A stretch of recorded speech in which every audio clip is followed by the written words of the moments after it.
Hello friends, आप सभी का स्वागत है मेरे चैनल मिस्टर एनिवर्सिटी में। तो आज हम द हीरो रिटर्न मांगा ऑनलाइन के एपिसोड नंबर 2 को स्टार्ट करने जा रहे हैं। तो ये स्टोरी स्टार्ट होती है और हमें दिखाया जाता है जहां उसकी मदर ने उसे बचाने के लिए उस वुल्फ को धक्का दे दिया होता है। हमारा एमसी ये देख करके शॉक होता है और सोचता है ऐसा उन्होंने क्यों किया। एंड यहाँ पर जो उसकी मदर होती हैं वो तेज़ी के साथ नीचे गिरती हैं और उसी के साथ बेहोश हो जाती हैं। एंड हमारा एमसी कहता है नहीं, ये नहीं हो सकता, मैं उन्हें बचा के रहूँगा। और एक किक मार करके वो पीछे चला जाता है और कहता है मदर आप ठीक तो हो ना, आपको चोट क्यों लगी है, आपने ऐसा क्यों किया। एंड दूसरी तरफ जो उसकी मदर होती है वो कहती है तुम्हारी मदर ठीक है, तुम्हें यहाँ से भाग जाना चाहिए। ये सुन करके हमारा एमसी शॉक होता है और कहता है नहीं, ऐसा नहीं होना चाहिए था। और तभी जो हमारा एमसी होता है उसके अंदर से जो डार्क ऑरा है वो बाहर निकलने लगता है। एंड यहाँ पर जो हमारा एमसी होता है वो बहुत ज़्यादा गुस्से के साथ पीछे मुड़ता है और कहता है तुम्हें ऐसा नहीं करना चाहिए था, वो मेरी मदर थी। एंड यहाँ पर हमारा एमसी अब बहुत ज़्यादा गुस्से में है, जिसके बाद की जो वेयरवुल्फ होते हैं वो भी घबरा जाते हैं और यहाँ तेज़ी के साथ भाग जाते हैं। यहाँ पर हमारा एमसी कहता है रुको ज़रा, मैं तुम्हें पकड़ के रहूँगा। और तभी तभी वो पूरी तरह से चूर हो जाता है और नीचे गिर जाता है और कहता है मैं इसे नहीं हिला पा रहा, कितनी ज़्यादा कमज़ोर बॉडी है ये। एंड यहाँ पर शाम हो चुकी होती है। हमारा एमसी कहता है मदर मैं आपको लेकर के चलता हूँ। वो ले जाने लगता है, तभी उसे याद आता है रुको ज़रा, उसको तो यही नहीं पता कि उसका घर कहाँ पर है, उसको तो अपना एड्रेस याद ही नहीं है। तभी हमें दिखाया जाता है थोड़ा टाइम बीत चुका होता है, शाम पूरी तरह से ढल चुकी होती है, रात होने वाली होती है। एंड हमारा एमसी अपने घर आ चुका होता है। वो अपनी मदर को वहाँ बेड पे रखता है और कहता है हाश कितना ज़्यादा अच्छा हुआ कि जो मदर है वो अपने बैग के अंदर ही एड्रेस लेके घूम रही थी, वरना अब तक तो मुझे पता ही नहीं चलता कि हमें जाना कहाँ पर है।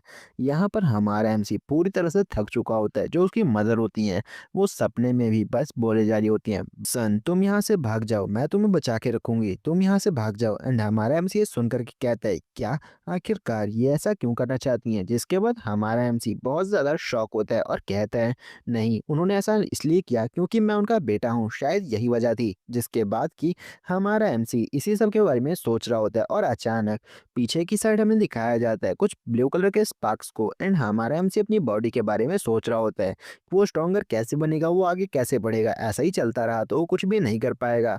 पिछली बार की तरह वो गलतियों को दोबारा दोहरा रहा है और इस बार भी कुछ ऐसा ही होने वाला है। एंड यहाँ पर पिछली बार तो उसके पास पावर्स भी थी, इस बार तो वो भी नहीं होने वाली है शायद, इस बार वो पहले ही मार जाएगा। बट तभी जो पीछे की तरफ वो लाइटनिंग होती है वो तेज भी के साथ और भी ज़्यादा फैलने लगती है, स्पेस में क्रैक होता है और बताया जाता है जो पावर ऑफ ट्रायल है वो स्टार्ट हो चुका है, तुम्हें इसके अंदर एंटर करना चाहिए।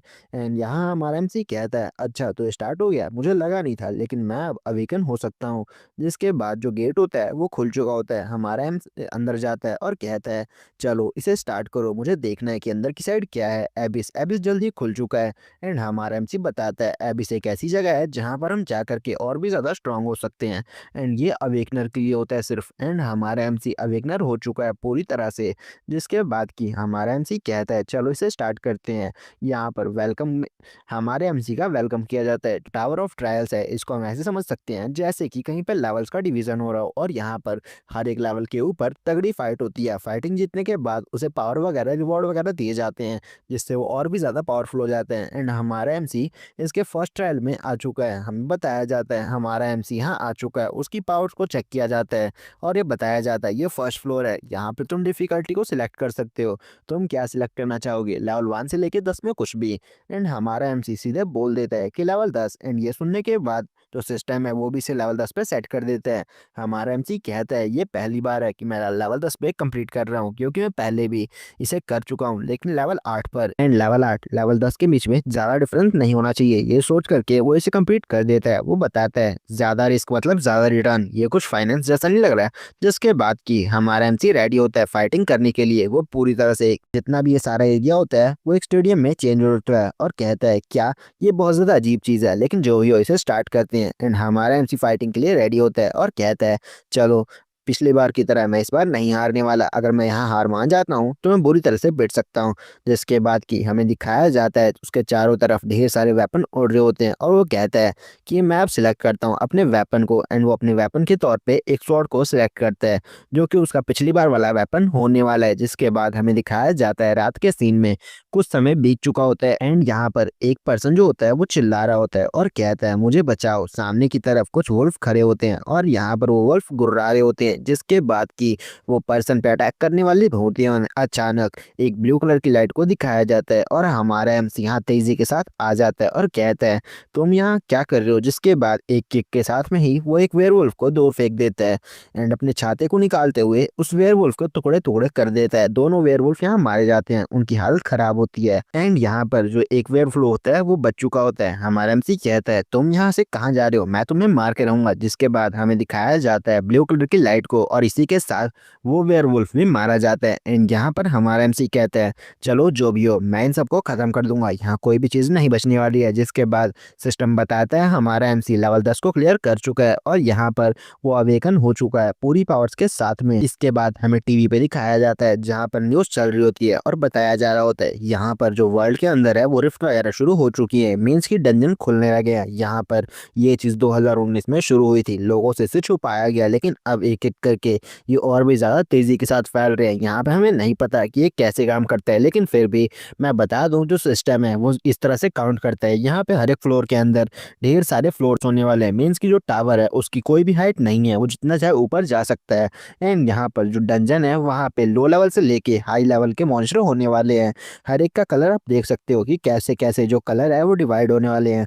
एंड हम वो पर्सन हमें ये भी बताता है कि इसके बारे में हमें ज़्यादा कुछ नहीं पता, जिसकी बात से ही हमें आगे कुछ पता चल पाएगा। लेकिन यहाँ पे हमें दिखाया जाता है जो सिस्टम है वो क्रैश हो चुका होता है, इन्हें ज़्यादा कुछ नहीं पता चलता और आगे दिन बीतने लगते हैं। वो बताता है हमारा भाग्य इसी पे चलता है, हमें नहीं पता कि आगे क्या होने वाला है, लेकिन जो माइंस वगैरह हैं वो पूरी तरह से ठप हो चुकी हैं क्योंकि जितना भी सामान है वो डंजन से मिल जा रहा है, जैसे हीरे मोती पैसा सब कुछ।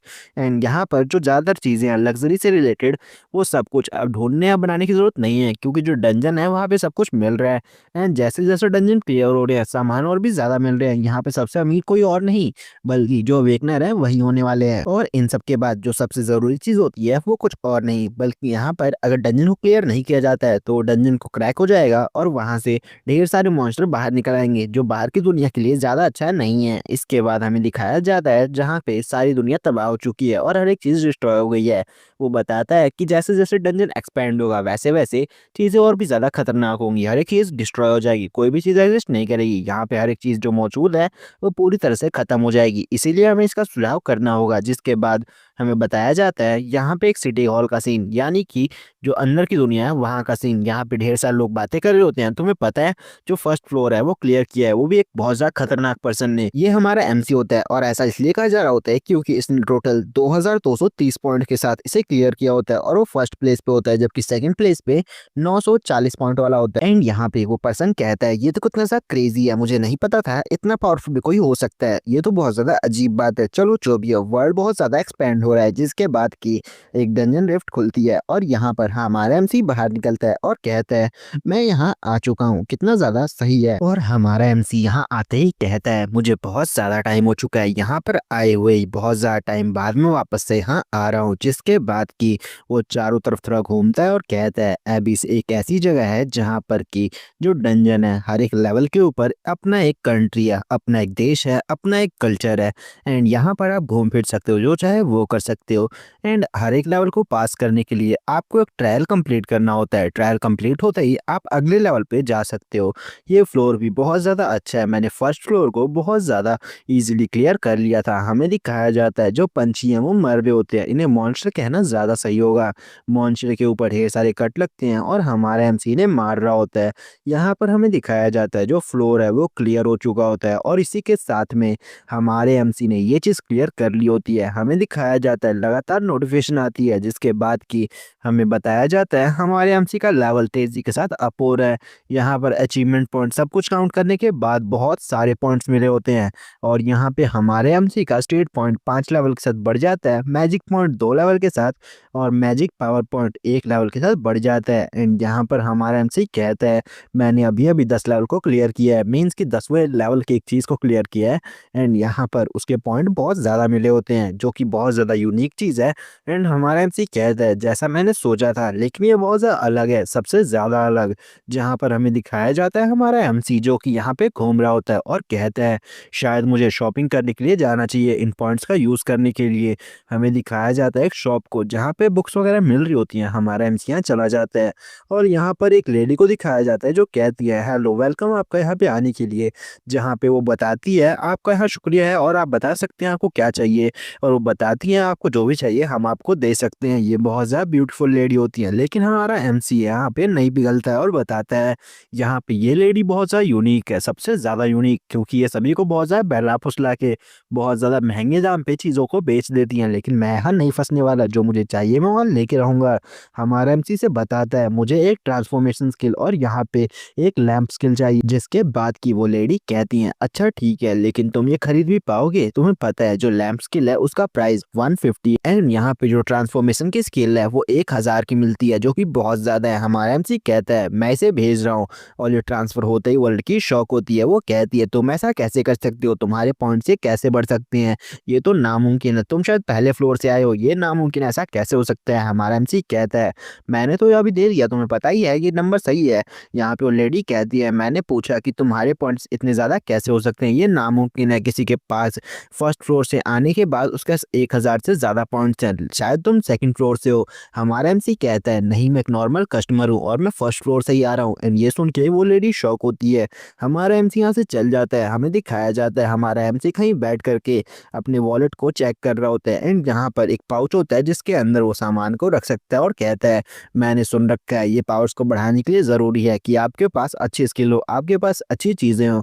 एंड यहाँ पर उसने अच्छी स्किल्स ले ली होती हैं जो एक लैंप स्किल होती है और एक ट्रांसफॉर्मेशन स्किल होती है। एंड इसके बारे में हमें आगे फ्यूचर में पता चलेगा कि ये क्यों है और कैसे वर्क करती हैं। जहाँ पे हमारा एमसी हर एक स्किल को चेक करता है और कहता है इसके अलावा मैंने एक मैजिक पोशन भी ले रखा है जिसका यूज़ करके मैं अपने मैजिक पॉइंट्स को और भी ज़्यादा बढ़ा सकता हूँ। जहाँ पे 200 पॉइंट्स इसको सिर्फ एक ड्रिंक से ही मिल रहे होते हैं और वो सोचता है अगर मैं यहाँ देखूँ तो बिना लेवल को क्लियर किए या फिर डंजन को क्लियर किए हम यहाँ पे मैजिक पावर को बढ़ा सकते हैं। लेकिन ये बहुत ज़्यादा कम होता है। जो आइटम शॉप है वहाँ पे आप ये खरीद सकते हो, लेकिन ये बहुत ज़्यादा नीचे है। लोगों को लगता है ऊपर की चीज़ें ज़्यादा अच्छी हैं इसीलिए वो खरीद लेते हैं, लेकिन उन्हें नहीं पता इस कोयले की खान में भी एक हीरा छुपा हुआ है जो कि ढूंढना नामुमकिन है। एंड यहाँ पे हमारे एमसी को पता था इसके बारे में, जिसके बाद वो खरीद लेता है और कहता है चलो ठीक है मैं अपने लेवल को और भी ज़्यादा तेज़ी से अब बढ़ा सकता हूँ। लेकिन तभी पीछे से कोई कहता है एक्सक्यूज़ मी, एंड पीछे की साइड एक पर्सन जो कि लाल बालों वाला होता है वो खड़ा होता है। हमारा एमसी पीछे मुड़ता है और कहता है अच्छा क्या हुआ मुझे बताओ, अब कौन यहाँ आ चुका है? जिसे देख करके वो पर्सन कहता है नहीं मैं तुम्हें परेशान नहीं करना चाहता था, मुझे बताओ कि तुम यहाँ कर क्या रहे हो? एंड हमारा एमसी कहता है रुको ज़रा, ये तो वही पर्सन है। हमें दिखाया जाता है एक पर्सन को जो कि 1000 लोगों को मार करके खड़ा होता है। एंड यहाँ पर वो पर्सन बहुत ज़्यादा बैडस दिख रहा होता है। हमारा एमसी कहता है चाओ हांग। एंड यहाँ पे हमें नहीं पता कि चाओ हांग कौन है, वो कैसा पर्सन है। एंड इसी के साथ दोस्तों ये चैप्टर खत्म होता है। तो अब हमें कल पता चलेगा कि चाओ हांग कैसा पर्सन है और वो क्या क्या कर सकता है और हमारे एमसी का दोस्त है दुश्मन। अब हमें कल के चैप्टर में पता चलेगा। तब तक के लिए बाय। जाने से पहले चैनल को सब्सक्राइब करना, वीडियो को लाइक कर देना और एक प्यार से कमेंट भी कर देना।